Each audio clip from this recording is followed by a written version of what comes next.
With Tyler Stephenson not being the cleanup hitter we had hoped for, should the Reds be looking to upgrade the catcher position? We'll discuss that coming up next on Locked On Reds. You are Locked On Reds, your daily Cincinnati Reds podcast, part of the Locked On Podcast Network, your team every day. You are Locked On Reds, your daily source for all things Cincinnati Reds. I'm Stephen Offenbaker, and pitch hitting over in the other chair, our guy Tim Daniel from Late Night Reds, filling in for Jeff Carr, who is out on emergency birthday leave. That's right. Jeff's out celebrating his birthday today. So happy birthday, big guy. Don't go too hard. You need to be able to do a show tomorrow. Happy birthday, doppelganger. Ha! So just like Jeff, Tim loves baseball. Just like me, he has a love for these Cincinnati Reds. And here on Locked On Reds, we've taken that love for the game and turned it into information for you. Locked On Reds is part of the Locked On Podcast Network, your team every day. On today's podcast, we are talking catcher number one, Tyler Stephenson. We're going to dig into what exactly happened to the big guy in 2023. We're going to take a look at whether or not the Cincinnati Reds should consider an upgrade at the catcher position. And then before we get out of here today, we're also going to take a look at the Major League Baseball playoffs that got underway yesterday. And Tim and I are going to be making our World Series predictions. I think a good place to start, though, is with the big guy, Tyler Stephenson. Let's take a look, Tim, at kind of what happened to him in 2023. I know you are a big fan of Tyler Stephenson, and Jeff and I, heading into the 2023 baseball season, both expected big things from Tyler Stephenson, especially with the plan that David Bell outlined for how the Reds were going to use him. They were going to cycle him through three positions every week. There was a set rotation even of how many days he was going to catch, how many days he was going to play first base, how many days he was going to be the DH. The thought process behind that: keep them healthy, keep his legs fresh, make him your cleanup hitter, and get him out there and hope that he hits for some power and drives in runs. And then unfortunately, none of that went right. No. No, it did not. That's deep analysis. I got you. Okay, so let's do it like this. Tyler Stephenson seemed to be uncomfortable for 2/3 of this baseball season. He never lived up to the hype. You know, I went out on a limb and even predicted a healthy Tyler Stephenson with fresh legs might have the ability to hit between 30 and 40 home runs in a season. And he got nowhere near that type of production. You know, he was close. Double digits. This close. So I wonder if you have any thoughts, because I have thoughts on what exactly may have gone wrong for him this season. You know, when we had him on the show last offseason, you know, he told us directly that he felt like he could catch up to 130 games and be healthy and be fresh and be able to contribute.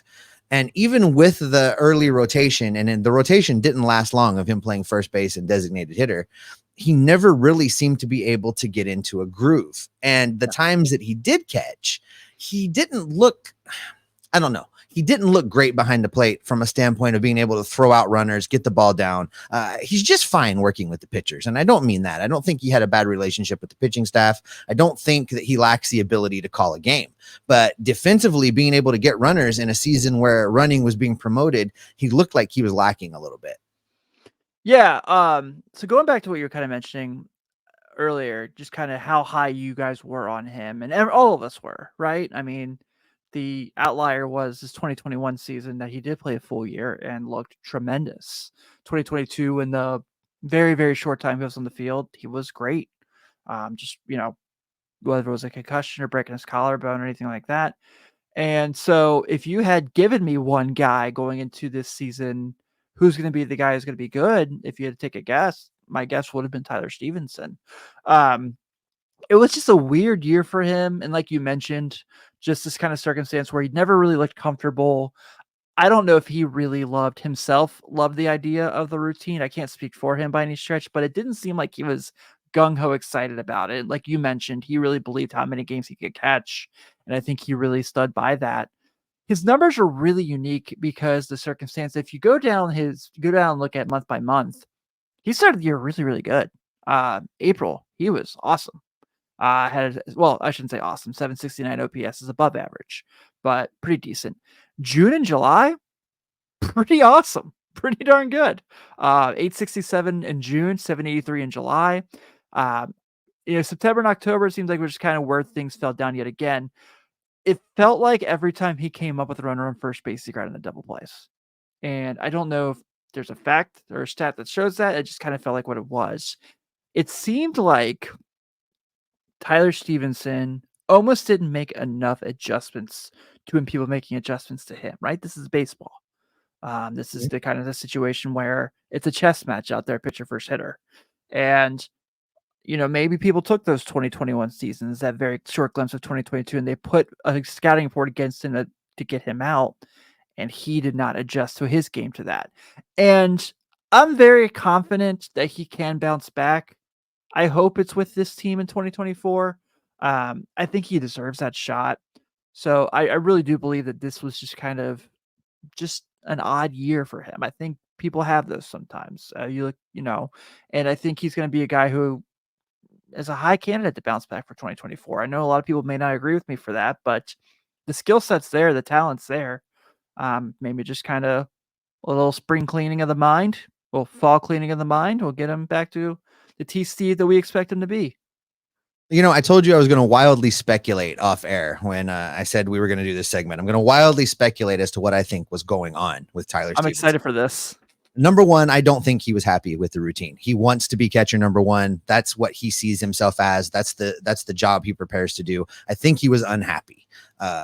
And I think he's also a team guy. He was asked to do it. He agreed to do it. He was going to do it, but he was never quite comfortable. That's the first thing. Second bit of speculation that I have is that I don't think his shoulder is right. I think that clavicle injury was bothering him all year. I think that it's the reason that his power went away. We saw this with Jesse Winker. Jesse Winker injured his shoulder and his power completely dried up. He took an offseason, got his shoulder right, and came back and had his best power year the following season. I think that's the problem with Tyler Stephenson. I really think that his shoulder's not right. It's impacted his ability to get around on a ball. I think it impacted his ability to play the catcher position and throw runners out. I think all of the problems we saw with Tyler tie back into that broken collarbone. And I hope that it's something that either just needs a little bit more time healing. And I hope that as he got better and started to hit for a little bit of power throughout the season, my hope is that's what we were seeing, was that shoulder getting better and better and better. And that with another off season of rest, that he comes into 2024, an amazing guy. If you look at his numbers, and, for an average everyday catcher, and again, when we were talking about Tyler Stephenson being the driving force of this team, being the cleanup hitter, being the guy that we were looking to count on, remember, there was no Matt McClain on this team. Right. There was no Ellie De La Cruz. There was only Spencer Steer. There was no Noelvi Marte. There was no CES. None of those guys were on this team. It was a maybe Joey Votto and Tyler Stephenson and Jonathan India. That's what they had going for them. And Jason Vossler. Into this base. And Jason Vossler. Correct. Jason Vossler, remember, made this team on opening day. You have to think that, if you had all of the guys that the Reds have now heading into 2024, and you look at that, and you would look at Tyler Stephenson's number, which was 87 OPS plus, his slash line 243, 317, 378 on the year, I would gladly accept that from him with all these other guys on the team, where you're not relying on him to be the guy, the leader, the man driving this whole lineup. It's a different set of expectations, but that wasn't where we were heading into 2023. And I think, part of the problem is we set maybe, and we do this a lot in Cincinnati. We've done it. We did it with Hunter Green. We did it with Nick Lodolo. We were doing it with Tyler Stephenson this year, where we set expectations that are probably, if we're being fair, if we're being objective, the expectations were a little unreasonable. Of course. Yeah, I think we do that all the time, just because we do get so excited about young studs. And I think a lot of that has to do with the fact that, look, let's be realistic. Majority of our lives, this team has not been competitive. So when we do get glimpses of these guys who are super talented, we get excited. We shoot their potential to the moon. And we should, okay? We should have every right to be excited about that. But I was trying to find, I don't have it in front of me. Correct me if you have it. Please pipe in. But I want to say, like, his BABIP was one that was kind of lower than expectations as well. It wasn't, we've obviously talked about the power hasn't been there. He hits into a lot of double plays. He's not exactly, Ellie De La Cruz running down the first baseline. What? What? What do you mean? He's not legging out infield singles to first base. What are you talking about? Yeah, crazy, right? But I think, you mentioned the clavicle injury, and I broke my collarbone. Granted, I'm not a big league catcher, and it took a long time to get back comfortable with that. And I think that happens. You talked about shoulder injuries and kind of taking time. Look at Joey this year, battling a shoulder injury all year, right? And we kind of saw the ups and downs of what that was and how he had to change his stances when his last return from the IL. But I think with Tyler Stephenson, I think you're right. I do think that, the routine was kind of a frustrating thing for him. I think that dealing with that shoulder injury, and I think that kind of having more and more responsibility of being that person, because you mentioned, this is supposed to be the cleanup hitter because those guys weren't up yet. Maybe at fifth in the order, he wasn't bad. It's kind of felt like that's where he was comfortable. And it's like, okay, great. You're pretty comfortable fifth in the order. We're going to hit you seventh. We're going to hit you eighth. We're going to hit you ninth. And I think in a situation where I don't think there's anything wrong with moving guys around the lineup by any stretch of the matter. And this is a Reds team that crushed left-handed pitching throughout the season. Stevenson was one of those guys as well. So I'm not suggesting platoon. I just think that there was a lot of factors into what was really just a super disappointing year for him. Well, one thing's for sure, while it wasn't the season that we hoped for, having Tyler Stephenson back, having him back healthy and participating, that's a big plus moving into the 2024 season. That leaves us to ask this question. With Stevenson not being the cleanup hitter that we had hoped for, should the Reds be looking to upgrade at the catcher position? We'll discuss that coming up next. Before we get into that, I want to shout out one of the sponsors of today's podcast. Today's show is brought to you in part by our friends over at Bird Dogs. Bird Dogs make you look great. They are a stretch khaki short designed to fit slimmer through the thigh and the leg, giving you a truly sculpted look. Some of us more sculpted than others. They fit like a dream. Bird Dogs invented cloud knit fabric that looks just like khaki, but stretches so you get a way slimmer fit without having to sacrifice movement. They also use an anti-stink, sweat-wicking fabric that keeps you cool and dry all day long. You can seriously go from your couch to the golf course to a night out on the town, all with the same pair of Bird Dogs on. I've done it, folks. I've left here, gone and played around the golf, and then headed into Kona to find myself some of that good Kona brew. These are the most comfortable shorts that I have ever owned, and you can get yourself a pair by heading over to birddogs.com/lockedonmlb and enter the promo code LockedOnMLB for a free Bird Dogs water bottle with your order. That's birddogs.com/lockedonmlb and using the promo code LockedOnMLB to get your free Bird Dogs water bottle. You won't want to take these Bird Dogs off once you get them on. We promise you. Thanks so much for making Locked On Reds your first listen of the day. Coming up tomorrow, Jeff and I are going to have that conversation we promised you, which is, should the Reds be overly excited about David Bell's performance? Should we be overly excited about David Bell's performance? And should he be in the conversation for National League Manager of the Year? We got all that for you tomorrow on Locked On Reds. All right, Tim, let's talk about this catcher situation just a little bit more. Someone in the comment sections yesterday on one of our shows commented that they felt like there needed to be an upgrade at the catcher position because Tyler Stephenson was so disappointing. And I think that is maybe a bit of an overreaction, but there is a situation brewing with this catcher group because Luke Maile, who performed admirably, who and many times surprised me, played way over what I thought he was going to contribute, is a free agent and may not necessarily be back. So this is the situation we have. We have a catcher number one that does have team control that played a disappointing season. We have a catcher number two that's going to be a free agent that by all accounts worked great with the pitchers, performed well in the field, performed well in the batter's box, and is leaving and may get a good offer from somebody. So I guess where we want to start is, are you in the camp of bring Luke Maile back? And if you are, why?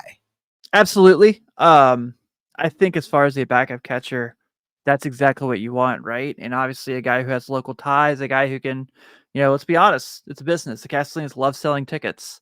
And to kind of answer both your questions here, if you look, I'm pulled up Spot Check right now, Steve, and I'm looking at, this is not exactly a sexy free agent group of catchers. It is pretty bleak. So you have Monte Grandal, Austin Hedges, Martin Maldonado, Mitch Garver, Victor Caratini, Tom Murphy, Gary Sanchez, Austin Romine, and Tony Wolters are all unrestricted free agents. You have Omar Narvaez, who has his player option. Kirk Casale has a mutual option with the Reds. And Yan Gomes has a club option, which I would bet money the Cubs are going to pick that up. So two factors in there.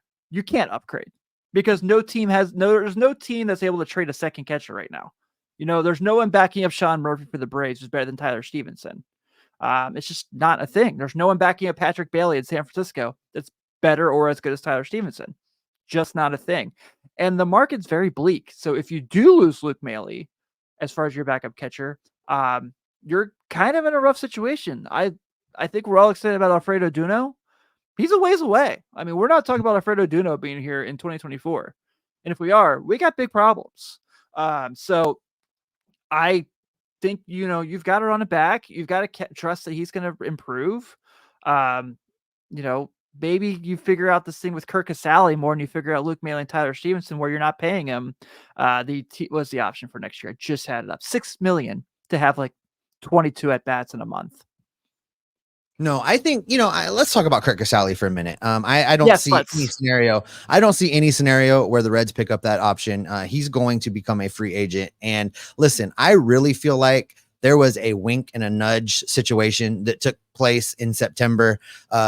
You're still hurt, right, Kurt? So that you can stay accumulating service time and we don't have to cut you, Kurt. You're still hurt. And Kurt said, yes, I'm still hurt. I really think that's how it went down. You'll never be able to convince me otherwise. I think that's where we're at. I think Kirk Casale's time is done as far as a player in Cincinnati. If he can go out and get another contract somewhere, more power to him. If he cannot, I hope the Reds bring him on in some kind of coaching capacity. I would love to keep him around working with the younger catchers and working with these pitchers. I think that would be a tremendous asset to the team. But as far as being a player on the 26-man roster, no. I think Kirk Casale's days are done.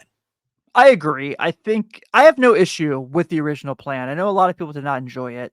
I like the idea. I genuinely did because designated here in the National League.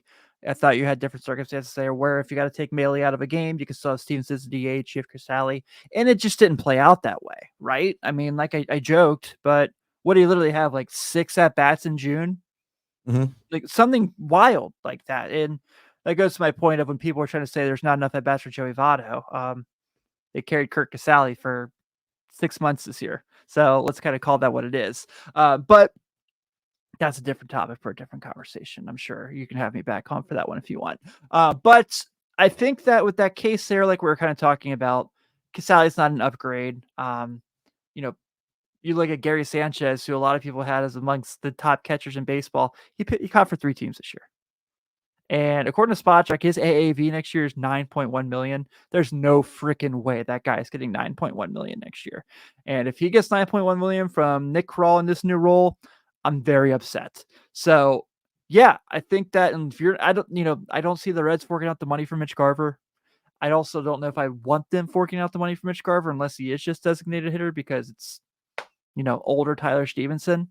So, I think that what they have is as good as it's going to get for their circumstance because I don't, the Mets don't have like a situation where it's like, well, we have Francisco Alvarez, so we can get rid of this guy. You don't want the Reds trading for Travis d'Arnaud because he's not any better than Luke Maile. So as far as what you want him to be. So yeah, I think that upgrade is Tyler Stevenson being Tyler Stevenson of 2021. And that's what they're aiming for.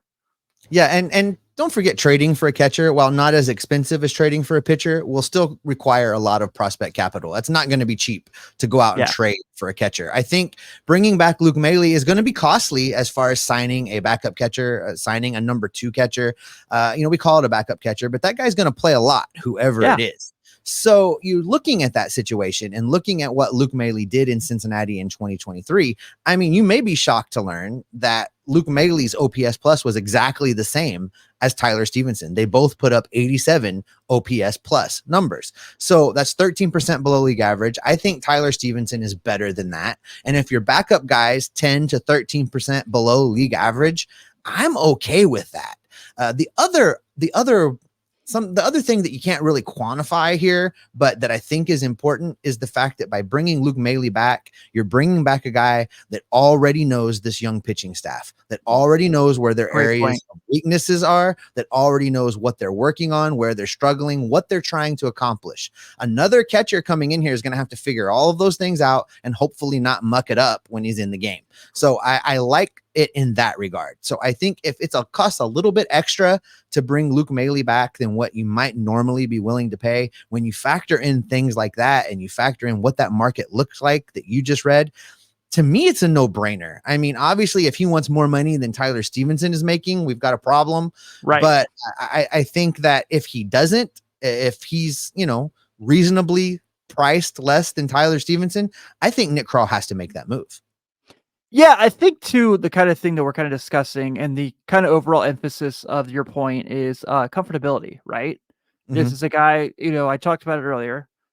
This is a guy who's from this area. Went to one of my rival high schools in my region. So I saw him play in high school. This is a guy wouldn't be a Cincinnati podcast without, high school. Where'd you go to high school? Yeah. Where'd you go to high school, baby? First off, I'm from Northern Kentucky. So show some respect. Second, he's but you mentioned the young pitching staff and how much he helped those guys. He was Andrew Abbott's primary catcher during that stretch before he hit his rookie wall. And I think that helps out a ton. The franchise seems to really enjoy him. Seems to really appreciate having him on the team. And, he's not going to go out there and hit like he was Buster Posey, but he gave them a lot of big moments this year at the plate, a lot more than you expected, I should say. That Cleveland that first Cleveland game, that last series, he was awesome. And maybe that was just wanting to stick it to his old team, and he had a little vendetta against them for letting him walk. But I think with the overall point I'm trying to make here is those two guys is probably your best bet, and just because the market is not necessarily the sexiest market for catchers. No, I can feel the comment section boiling right now, and we would be remiss if we didn't talk for just a minute about Chucky Robinson. Now, look, I know that he had a fantastic season in AAA Louisville. Right. I know that during his time on the big league roster in 2022, when the Reds went through something like 147 catchers, that Chucky Robinson did the best he could and filled in admirably and had a few moments. At the end of the day, Chucky Robinson is probably a 4A catcher that is a great tool to have stashed down in AAA if disaster strikes and you need a guy to come up for 10 days. Chucky Robinson can give you a good 10 days. He might even give you a good 20 days. He's not going to give you a good 162 game season at the big league level. I think we have enough 4A players in the system right now. The whole bullpen, besides two guys, probably. Backup outfielders. We're good on 4A guys. And this isn't an insult towards Chucky Robinson. I'm not saying that he can't be helpful, and I know, look, he was awesome. Those guys are valuable in situations, not on your roster all year. Right. Yeah, exactly. I'm not saying anything bad about him. It's just that I don't, and maybe we're wrong. Maybe he does come up and he has a great month and that, but I don't see it. And that was like the Louisville Bats this year. It was all 4A guys, basically. Matt Reynolds, Alejo Lopez, Chucky Robinson. It's like at some point we got to decide what these guys are. And I think Stuart Fairchild might be the best 4A player of them. And that's not really saying a lot. Well, on that note, that'll wrap up our catcher conversation. This is what we know. Tyler Stephenson is going to be catcher number one. There is not an upgrade coming to be the starting catcher for the Cincinnati Reds, but the backup is going to be just as important in 2024. And the Reds have a big decision to make this offseason and who that player is going to be. All right, Tim, the Major League Baseball playoffs got underway yesterday. And coming up, you and I are going to make our prediction for World Series champion. Before we get into that, though, I want to shout out one of the other sponsors of today's podcast. Today's show is brought to you in part by FanDuel. You can get in on the NFL season with an incredible offer from FanDuel, America's #1 sportsbook. Right now, new customers can bet $5 to get $200 in bonus bets back, guaranteed. Now is the best time to join FanDuel. The app is easy to use, and you can bet on everything from spreads to player props to money lines and more. Right now, the World Series favorites are the Atlanta Braves with the odds at plus 260, a great value bet. And the Orioles are at 7-1. Listen, if you're looking for a sleeper bet, that's the one right there. Get in on the Orioles. You'll hear why coming up in just a minute. Visit FanDuel.com/locked-on and kick off the NFL season. We're into week 5 almost already. Get in there, get your bets in, and make yourself a little extra cash. Put your sports knowledge to work for you. This is an offer from FanDuel that you are definitely not going to want to miss. FanDuel is the official partner of the NFL. All right, you can follow the podcast on all platforms, including right here on YouTube. If you haven't done so, and I'm sure you have by now, but if you haven't, click that subscribe button down below. Also hit that notification bell because it will let you know anytime we drop something extra, anytime we drop an episode, and when we go live, because now we're back in off-season mode, and the Aloha Friday live shows will be coming back with Jeff and I talking story and taking your questions live once a week right here on YouTube. Love Aloha Fridays. It's just so much fun. I got a couple new Aloha shirts to break out for the shows. Ooh. I'm ready to go. I got some I can wear too. All right. See, we'll have you around. It'll be a lot of good fun. Look, the baseball playoffs got underway yesterday, and there was some good action. There was some surprising results, maybe, depending on who you're rooting for. But baseball is happening. It's postseason baseball. The wild card rounds, 3 games, all at one site. Winner moves on. Top seeds had a bye.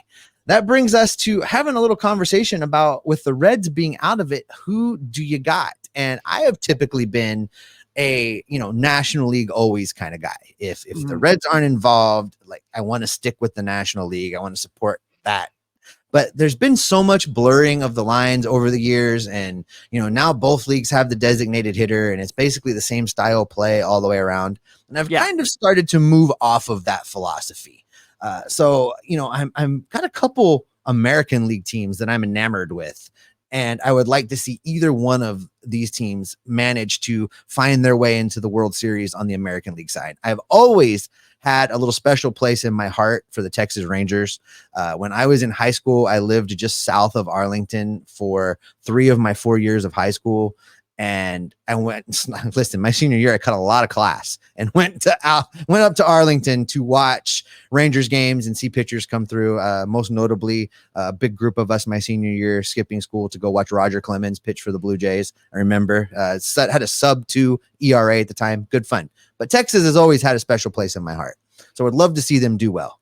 The other American League team that just really makes me want to cheer for them is the Baltimore Orioles. And make no mistake, not the Baltimore Orioles ownership group, not the people that are in charge over there, because they say a lot of dumb things and they do a lot of even dumber things. Reminds me a lot of other situations we're dealing with more close to home. But they remind me a lot of the Reds. I think they're a year ahead. They're the Cincinnati Reds 2024 right now, I think. And it's a fun young group to root for. It's fun style of baseball to root for. And a lot of that really is because of what I just said, because I really feel like it's a lot of what we're going to be seeing here coming up for the next 3, 4, 5, 6 years. Well, first off, I want to go ahead and point out the point you made about the blurred lines. I completely agree with. Not to get all Jerry Seinfeld here, but do we really need a National League and American League MVP anymore? Because they're not leagues now; they're conferences. It's just like the NBA, the Eastern Conference and the Western Conference. That's what it is now. It's not, neither here nor there. But I really do love the Orioles as far as, like you said, this young core of people, Adley Rutschman, Gunnar Henderson, they're awesome. They're so fun to watch, right? And they give you hope for the Reds because they did basically the same thing the Reds did and figured it out. And, they stayed put at their trade deadline the year before they blew up. And hopefully that works out, because right now it doesn't look like it's going to work out, but I'm praying. I put a prayer request in church for the Reds ownership to get a bullpen. So there. On the National League side, I hate to say it because I know Reds fans hate them. genuinely, I kind of like them, but I think the Braves are pretty freaking awesome, man. They have 2 guys that you can count on every single day to do something spectacular at the top of their order. Acuna is just unbelievable. There's just no one else like it. He reminds me a lot of Ricky Henderson, right? Like, it feels like he is kind of that player. And to compare someone to Ricky Henderson, Yeah, for both me, on the field and off yeah, the field, personality wise, absolutely. yeah, Ricky's one of my all-time favorite players. So for me to give someone that praise, I mean, if he comes up to, if like he does an interview and he's like, Ronnie's going to steal 4 bases, I'm fired up. I'm like, hell yeah, you are, Ronnie. Let's go. But joking aside, the Braves are just outstanding. But they have some questions right now with all these injuries they've had with pitching going into this circumstance. I would like to see the Marlins make a run at it. I'm just not confident they will. But then again, this is a team that's been in the playoffs like 6 times in their history and never winning the division, and they have 2 World Series with that. So maybe this is just kind of what they do. I'm pretty sure. Did they lose yet? Or are they losing? Yeah, they. Okay. Ooh, not looking good. So, yeah, it's just going to be kind of interesting. I really do like Tampa. I think Tampa. I kind of appreciate people who go away from the system. So like, different kind of scenario, but I love the 2020 Lakers because when everyone's like, we're going to shoot threes, they're like, we're just going to get a bunch of huge dudes and just outbully you. And that's why I fell in love with that team. So I like that Tampa's just kind of like, we're going to do our own thing and be successful. So I would love to see, I know they're down 1-0. Texas kind of took care of business there, but I guess on the American League side, if I have to make a pick, Orioles Braves is too easy. Just because I think, they're the 2 teams who are the best teams in the regular season. I'm going to go Rangers, Braves, the Drew Stubbs World Series Invitational. Very good. Listen, I am going to say that ultimately the Orioles they have too much, and they're going to get to the World Series on the American League side. On the National League side, obviously nobody is rooting for the Milwaukee Brewers around here. Right. We just, I don't care what the circumstance is, we're not doing that. You know what I would like to see? I'd like to see the Phillies make a run, just because I like Nick Castellanos so much and would like to see him in another World Series, and I'd like to see him get a ring. And I'm all in on the Phillies for that reason. The rest of the National League teams, yeah, the Braves are exciting. The Dodgers spend a bunch of money, but at the end of the day, I think the Phillies Baltimore World Series is what I'm looking to end up with.